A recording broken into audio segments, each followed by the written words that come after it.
Why do I feel like I linger?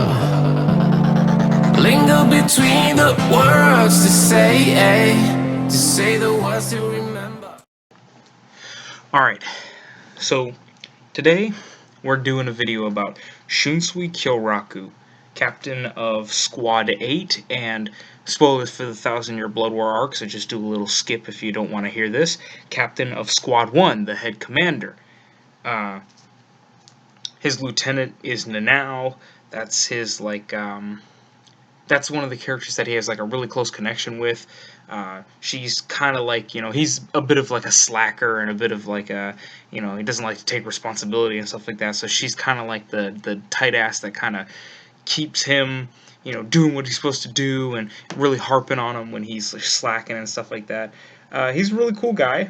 He's one of the oldest Soul Reapers in the series. Not like super old, like Yamamoto or like Royal Guard level, but he's like 2,000 years old, roughly around that time. Him and Jushiro, they're considered like part of the older generation and stuff. I think Jushiro and him were the only two people that knew about Unohana's secret identity, which is talked about in the 1000-Year Blood War.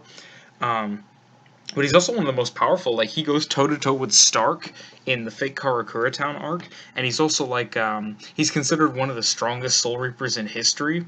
I think that's stated somewhere in the series, but, yeah, he's a pretty genuinely powerful character. He doesn't get, like, a whole lot of screen time or whatever, but, I mean, the man has many different powers. They all come from like a theme. Like, he's got a theme with his Zanpakuto. But the man has a lot of cool powers, and I think he's really cool character just because he's like super powerful, but he never really has any of those moments where he lets his emotions get the better of him. He's just kind of like super chill all the time. Like, he's super chill. Sometimes he gets serious and stuff, but he genuinely or he generally has the same demeanor most of the time. And he's super intelligent. He's like, he doesn't seem like it because he's super laid back all the time, but he's a really insightful kind of guy. Like, Yamamoto actually said once, I think he said something like when Shunsui was younger, um, he could basically see like the true intentions and the true character of people he meets. He actually even, had an idea that Aizen wasn't really the person he was making himself out to be. Um, and he's good at adapting to people's attack patterns and stuff, and noticing details, and how skillful his opponent is and stuff. He fought Chad, and he like figured out like Chad's whole like fighting style like pretty quickly, um, and actually like explained to Chad, like, hey, if you keep doing what you're doing, it's actually going to use up your life energy instead of just your Ryatsu. Um, he's also like a pretty charismatic guy. I think that also comes to his laid back nature and stuff like that. I also kind of think that comes to the the whole process of making him who he is. Uh, he's actually one of the few people in the Soul Society, I do believe, that's been able to convince Central 46 to do things his way, so to speak. But of course, his biggest weakness, um, nobody would ever guess this in the entire world, but you know what? If somebody is laid back, they also have a tendency to likely be lazy. And that is exactly what Shunsui is. He's this very perceptive, intelligent, charismatic fighter. He's very fast. He's good at taking hits. I think there was one fight where like he was getting holes blown through him, and he just kept going. I think that was either Stark or a fight in the 1000-Year Blood War. And of course, we have that statement about him being the strongest, or one of the strongest Soul Reapers in history, but he's just lazy. I think that also comes down to why he doesn't have so much screen time. He doesn't really participate all that often. He's also got another weakness, but that's for his Bankai, which will be discussed in his 1000-Year Blood War video. But as far as like his general like normal attacks that aren't 1000-Year Blood War spoilers, um, he's good at Hakuda too, the Soul Reaper's version of hand-to-hand combat. He's actually got this technique where like he basically pokes somebody with his middle finger and index finger, and it just like sends them flying. He actually does it to Chad, and like he doesn't like blow him away into the sky, but he does send him across like this like courtyard area. He's got like a Hado called a Hado number 78 Zangerin, and basically what he does is like there's like energy in his Zanpakuto, and he swings his blade and it just like blasts like an energy wave, and it's pretty powerful. I don't think it's like a top tier level, Hado, but it is number 78. The closer you get to 90, the closer you get to like the top tiers. But of course, his specialty lies in his Sanpakuto, Katen Kokatsui. And basically, what it allows him to do is because of his lazy nature and his like carefree kickback nature, as well as the fact that I believe he liked playing children's games quite often, um, is it basically allows him to make a child's game into reality. So, like, basically making people follow a certain set of rules or implementing a certain set of rules on basically like adding rules to reality almost. Like it's not like super crazy. Maybe I'm making it sound crazier than it actually is, but basically it's like red light, green light. But if you don't play, you're probably gonna die. Like one of his games is Busho Goma, which is like spinning tops or a dreidel, and basically he just does like a whirlwind, and it's strong enough to like blow back Stark. Like Stark was like genuinely knocked back by this, um, and he uses that time to set up another move. He can string them together. So he goes from Busho Goma, he stuns Stark with the wind from the whirlwind he creates, and he goes into Taka Ona. And basically the rules of the game is like whoever's higher wins.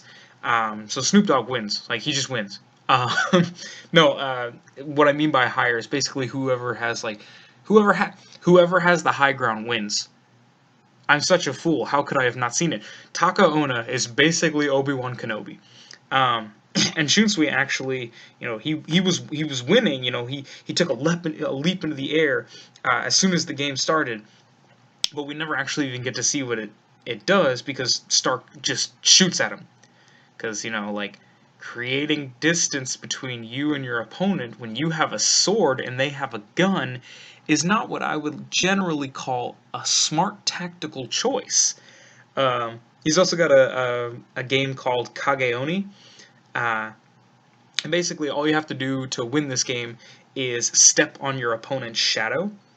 Um, so basically, what the Shikai version, like the Katen Kokatsui version, does is it allows the people playing the game to control their shadows. Like Shunsui, he shows many techniques that he uses. Like he's able to like basically hide inside in the or his own shadow and the shadow of his opponent. He's able to hide in their shadows um, to like basically disappear. There was one time where like he like stabbed into his shadow and his sword came out of Stark's shadow and the sword hit Stark so he can like attack through the shadows and like transfers the attack. And he can also create like shadow clones, which I find pretty cool, but I think that's something he does in the Thousand Year Blood War, so I won't go into that. But that's another use of Kageoni. One of the more confusing games, at least for me, was Iraoni, and it's a color based game. Basically, you call the name of the color you are trying to attack. Attacking anything that isn't that color, like the color you said you were going to attack, the attack is kind of it does a lot less damage than it would have done if you hadn't started this game at all. If the color that's called doesn't exist on the target at all, the damage is minuscule at best. You're looking at like a claymore doing paper cut levels of damage. Um, but if you call out a color that you're wearing, the damage you deal becomes proportional to the amount of color you're wearing. So basically, if you're fighting the Hulk and you call out gray and you're wearing a red shirt, you're gonna cut him and it's not gonna do anything. But if you call out green, it's gonna do more damage. It's gonna do a fairly decent amount of damage. But if you call out gray, or no, excuse me, if you call out red and you're wearing red, that is gonna do some pretty major damage. Um, so he uses that on Stark. He's pretty clever with his what he's wearing, because it's like he has a pink Haori, then he has white captain's coat underneath, then he has the black Shinigami's outfit, so he can basically call any of those colors, and it's a fair bit of damage. He plays with that game pretty tactically. It confuses me a little bit, but his most complex game is the Daruma-san ga Koronda. I might have butchered that, but basically, if I understand it correctly, um, it's it's based on the idea that whenever someone's back is turned or they aren't focusing on their opponent, they can do whatever they want. So basically, what he does is he uses a moment of when you're not paying attention, or a moment when you're not focused on him particularly. It basically allows him to take the shortest path to you instantly, like at blitzing speeds. He's just he's here, you lose focus of him, or you lose sight of him, or your back is turned, and he is on you like white on rice. There's nothing, there's no amount of things you can put in between him. There is no amount of you know, a reaction time you can have. He's there and on you, at least within the Bleach first. Um, so basically, if you're kind of having a hard time understanding the what the game's point is, it's kind of like red light, green light. Um, so when a person has their back turned to you, uh, it's basically your turn to catch that player moving, like when they're not focused on you. So what this basically does is it allows Shunsui to blitz his opponents if they drop their focus at all, like if they stop looking at him even slightly. So he uses one of his games that I'm about to talk about, Kage to basically make illusory duplications of himself. So it's like, okay, there are multiple Shunsuis. It's kind of hard to keep track of the original. Oh no, I just lost track of the original. And then he's behind you like, nothing personal, kid. And that's a pretty deadly ability. When all's said and done. He also has, of course, Kage, what I was just talking about. Basically, it's a game where staring hard enough at an opponent's shadow, Shunsui is allowed to create an after image, so to speak. I think the opponent can do this as well. I think that's one of the drawbacks of his Zanpakuto is yes, the person has to play the game, the target has to play the game, but the user also has to play the game. So that's a bit of a problem, of course. That can be a bit of a problem. It's an indiscriminatory shikai. It affects everyone. Um, but basically, it's almost impossible to tell the after image from the real person. Um, and basically, Shunsui has other games that he can link into Kage that allows him to be like, okay, I'm using these shadow clones to throw you off balance or whatever. So now I can use, the game where you have to look away from me, or whatever the case. Or I can use Takaoni because you're looking at this guy, or I can slip into my shadow, whatever. While you're looking at these guys, I slip into my shadow and I attack you from behind. So he's got a lot of pretty cool ones. If I had to choose one that I liked amongst those, I would probably say Araoni, only because I don't really understand, I don't understand all the rules, but it seems like a very fun and tactical game, and the implementation into into a combat game, I guess you could say, is really cool. I really like that scene with Shunsui and Stark. The Shunsui Stark fight wasn't exactly my favorite fight. I actually would have liked to see what Takaoni actually gets you if you succeed, but that's besides the point. Then he has a game called Yubikiri, and basically it punishes you for lying. Like, you're not supposed to lie. If you lie to um, someone, your fingers get paralyzed. Then your whole body feels like it's getting crushed by a fist. And the whole, this is a very common theme amongst games. Third strike, you're out.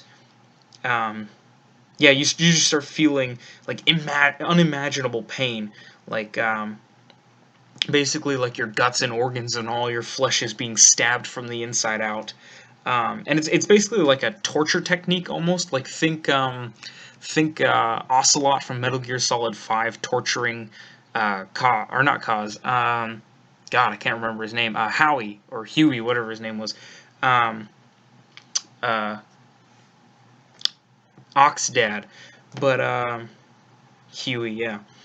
Yeah, it's basically like, think of the scene where Ocelot takes out one of his like walking cords so that he falls over sideways. Then he sticks that needle of like corrosive acid underneath Huey's bionic leg, and he's like, "Okay, you got to keep your leg up because if you don't, that'll inject into you and it'll like destroy your leg." Um, yeah, it's some pretty hardcore level torture. I mean, the first strike, the fingers is getting paralyzed. It's like, okay. That second one is like, okay, maybe I shouldn't lie. Maybe if I'm gonna lie, I have to make sure I save it for a question that I really cannot answer. And then like you get to that third lie, and it's like, well, okay, this is like fighting a Luigi main in Super Smash Bros. Um, it also it works it works well, but there's always that weakness where everybody has to play the game. So it's like, yeah, the target can't lie, but neither can the wielder. So it's a high risk, high reward. If you know what questions to ask, then you can win the game, quote unquote. And of course, he has his Bankai. That's pretty much it for his Shikai abilities. A few of those make an appearance in the Thousand Year Blood War. But it's like they're not really like a major part of the Thousand Year Blood War. It's not like these super spoilers or anything. But I don't want to really touch up on Katen Kokatsui Karamatsu Shinju, that being his Bankai. But it has a really cool dichotomy with his Shikai, where it's like his Shikai is like children's games, and his Bankai is some kind of opposing theme or some kind of conflicting, you know, idea behind the whole thing. But Shunsui, he has some really cool scenes in the anime. I really liked his fight with Stark. I thought he was a cool character when he popped up in the Soul Society arc, just because him and Jushiro kind of seemed like the middle ground between like, you know, Boomer Yamamoto and like the little millennials and Zoomers like Byakuya and Toshiro. It's like these duty bound, super hungry for like justice and law and good, and you just got Jushiro and Shunsui, who like we like doing the right thing and we're good guys and stuff, but we've been around the block long enough to know that like rank and law and all that stuff, it's kind of pointless. Like Shunsui's part of like the great noble families. He's not part of like the top four, but like he is a noble, and he's kind of like, I don't care about responsibility, man. I'm just trying to chill, and I respect that. I respect the grind. But anyway, that's pretty much all I have to say about Shunsui. So if you guys have anything you want to say about Shunsui, make sure to leave it in the comments. I love reading those. Make sure you like the video if you liked it. Make sure to like the video if you didn't. Make sure to like the video if you've even just popped on for 5 seconds just to see, like, hey, what's up with this? Oh, this guy doesn't have that many views and that many subscribers. That's maybe not the content I'm looking for. Maybe I'm looking for somebody with like more numbers. Like the video because I want you to. Boom. And subscribe if you do want to see these videos. I'm going to complete this playlist. I've got like, for as far as like the Bleach overview, I've got like 20 characters I want to cover, quite a few of them being Stern Ritters, which, obviously they won't be getting their this is the video you watch if you don't want spoilers for the 1,000-Year Blood War. Okay, the Quincy videos are obviously going to be 1,000-Year Blood War spoiler exclusive. But yeah, I hope you guys liked the video. You know, if you have any suggestions about what you want me to cover, you know, I'd love to hear them. I'm always looking for new series to watch, new stuff to cover. As it's slated right now, I think my next video is going to be about Hector Doyle from Baki. He made his appearance in the 2018 Netflix original anime. Really cool character. I like seeing, you know, the parallels between him and the manga, him and the anime. There's not too much of a difference, but he is definitely, I'll tell you flat out right now, he is my favorite convict. I'll talk about it more later, but yeah, thank you guys for watching, and I'll see you next time.